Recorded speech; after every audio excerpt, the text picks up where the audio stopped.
Hello दोस्तों, नमस्कार सभी दोस्तों को मेरा जो और जय श्री श्याम भी सभी मेरे दोस्तों मेरे भाइयों को।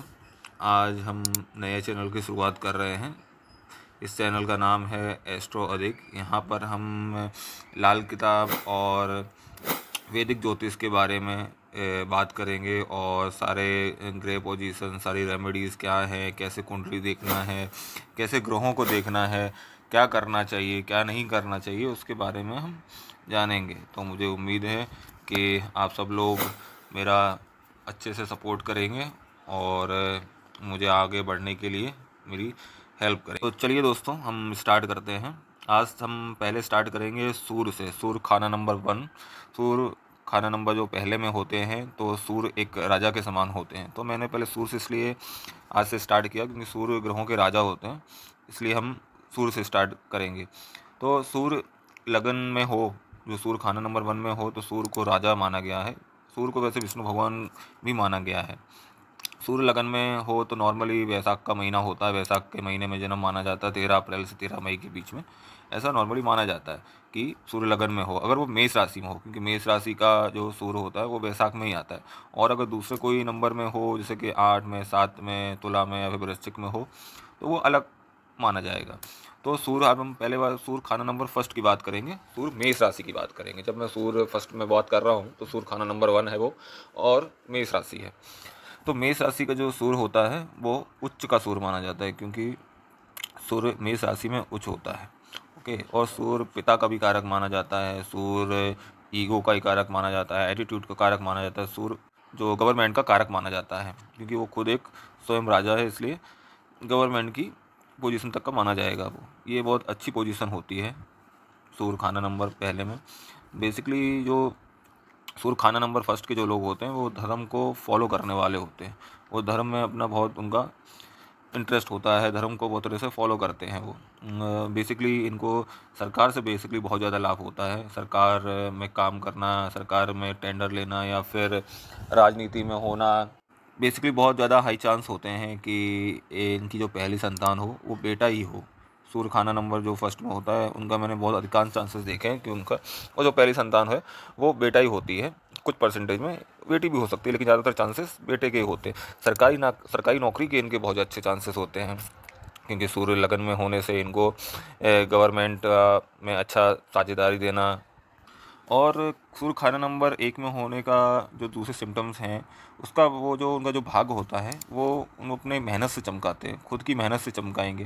वो अपनी पिता से कोई मदद नहीं लेंगे, बल्कि पिता की ही कोई ना मदद कर देंगे वो। और बेसिकली पिता की ही नहीं, उनके पास जो भी आएगा मदद लेने के लिए, वो आगे से आगे उनकी मदद करेंगे। ऐसा कभी नहीं करेंगे कि वो कोई उनके साथ मदद मांगने आया वो मदद के लिए मना कर दें। हाँ, पूरी वो 100% मदद नहीं कर सकते उनकी, लेकिन कम से कम उसकी 25% तो वो मदद करके ही जाएंगे, ऐसा है। मैं सूर्य लगन की एक और आपको सिम्टम बताता हूँ कि सूर्य अगर लगन में हो और अगर उस व्यक्ति या फिर उस जातक का आप अगर कोई हाथ पैर या फिर कुछ कटा ना हो, या फिर कहीं कटा ना हो, या फिर कोई भी एक बजाय एक्सीडेंट बहुत बड़ा, या फिर कोई कट ना हो पूरे शरीर में, तो उस जातक का जो सूर्य है वो बहुत ही अच्छा रहेगा। और अगर उस जातक के कहीं पे भी हाथ में, कहीं पे भी पैर है, कहीं पे भी कुछ भी कोई निशान कटा कर रहेगा, तो वो सूर्य मंदा में माना जाएगा। बेसिकली होता क्या है कि सूर्य खाना नंबर 1 में होने से उच्च होता है, लेकिन सूर्य खाना नंबर 1 में उच्च तो है, लेकिन यहाँ पर शनि खाना नंबर 1 में नीच का भी माना जाता है। इसलिए सूर्य खाना नंबर 1 को हमेशा अच्छा रखने के लिए हमें शनि की जो ख़राब चीज़ें हैं उससे हमेशा दूर रहना, जैसे कि शराब, मांस, आलस, इससे आपको बहुत दूर रहना पड़ेगा। अगर आप शराब, मांस और स्त्री गमन और आलस के अगर आदी हो जाएंगे तो आपका सूर्य खाना नंबर ख़राब हो जाएगा। एक और बात, अगर सूर्य खाना नंबर 1 में हो और सूर्य खाना नंबर 7 में हो, या फिर शुक्र के साथ ही हो, तो उस व्यक्ति को दिन में अपनी स्त्री के साथ संभोग करना बहुत ही नुकसानदायक होगा। उसका काम धंधा चौपट हो जाएगा, उसको बहुत तरह से चमड़ी के रोग भी होना पॉसिबल है। इसलिए सलाह दी जाती है सूर्य फर्स्ट वालों को कि दिन में कोई भी स्त्री संबंध ना रखें किसी के भी साथ। यहाँ पर एक और कंडीशन बनती है, अगर सूर्य खाना नंबर 1 में हो और शनि खाना नंबर 8 में हो, तो शादी की जो खुशी होती है, मैरिज जो होती है, वो अच्छी नहीं चलती, उसमें कुछ ना कुछ आपको प्रॉब्लम लगा ही रहेगा। तो इस चीज़ से बचने के लिए है आपको शनि को आपको पॉजिटिव करना पड़ेगा। शनि की जो चीज़ें हैं वो आपको मंदिर में, धर्म मंदिर में दान करनी पड़ेंगी, जैसे कि तेल है, इन सब चीज़ों को आपको दान करना पड़ेगा। बेसिकली क्या है कि सूर्य खाना नंबर 1 में हो तो लाल किताब के हिसाब से बैसाख का महीना माना जाता है, तो बैसाख का महीना हमेशा आपके लिए बहुत ही अच्छा माना जाएगा क्योंकि सूर्य उसमें उच्च का होता है। और दूसरी बात, सूर्य खाना नंबर 1 में उच्च होता है, शनि खाना नंबर 1 में नीच का होता है। ये सातवां, और ये शनि शुक्र सूर्य की जो दृष्टि है, और जो सूर्य की दृष्टि है वो खाना नंबर 7 में भी जाएगी। खाना नंबर 7 में शुक्र शुक्र भी रहेगा और शनि वहाँ उच्च का होता है, और बुध का भी बहुत अच्छा वो घर माना जाता है। एक और कंडीशन मैं अपने दोस्तों को बताना चाहता हूँ, सूर्य खाना नंबर 1 में हो, चंद्रमा खाना नंबर 2 में हो और शनि खाना नंबर 11 में हो तो ये बहुत उत्तम स्थिति मानी जाती है। और जातक परोपकारी होता है, जातक का शुक्र भी इसमें अच्छा होता है, तो इसलिए उसका जो वेल्थ उसका अपने आप बढ़ता रहेगा और उसको स्त्री सुख भी मिलेगा। और इसका मोस्ट ऑफली ज़्यादातर मैंने देखा है, बहुत टाइम मैंने ऐसे देखे हैं कि जिन खाना नंबर 1 में जिनके सूर्य होता है उनकी औलाद का जन्म, उनके जो नर औलाद का जन्म है वो दोपहर में ज़्यादातर मैंने देखी है, 12:30 से 1:30-2 बजे। अब जो अभिजीत मुहूर्त होता है, विष्णु भगवान का मुहूर्त होता है, या दोपहर का बोल लें, तो वो ज़्यादातर मैंने देखा है कि उनका उसमें पीरियड में जन्म होता मैंने बहुत बार देखा है दोस्तों। और दोस्तों इसके साथ मैं भी बताना चाहता हूँ, सूर्य खाना नंबर 1 में अगर देखा जाए तो बहुत सारे सिम्टम्स हैं, बहुत सारी चीज़ें हैं, लेकिन ये है कि अभी हम धीमे धीमे सब स्टार्ट करेंगे, धीमे धीमे हम आगे बढ़ेंगे। तो समझ गए ना दोस्तों आप लोग। तो मैं एक में उपाय बताना चाहता हूँ, सूर्य खाना नंबर 1 में हो और अगर मंदा प्रभाव दे रहा है तो वो अपने पक्के घर का है, तो और किसी चीज़ों से वो सही नहीं हो सकता। लेकिन हाँ, बुध की जो मदद अगर उसको दी जाए तो बुध की मदद से उसमें जो उसके मंदे फल आ रहे हैं उसमें कमी आ जाएगी और अच्छे फल आने लगेंगे, अच्छे फल उसके आने लगेंगे।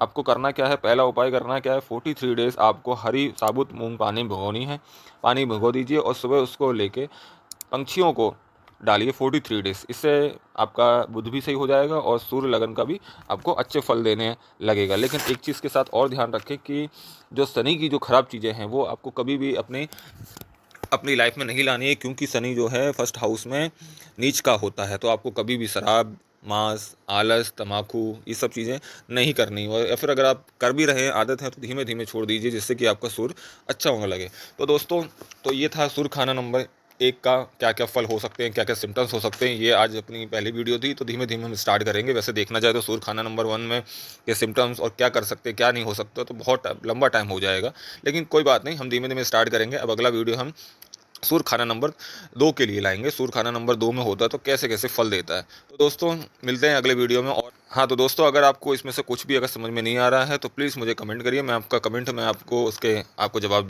दे दूंगा, आपको जो भी कुछ समझ में नहीं आया। तो हम मिलते हैं दोस्तों अगले वीडियो में, सूर्य खाना नंबर 2। तब तक के लिए मेरे इस वीडियो को लाइक करें, सब्सक्राइब करें, कमेंट्स करें और मेरे चैनल को सब्सक्राइब करें। थैंक यू दोस्तों, जय श्री श्याम।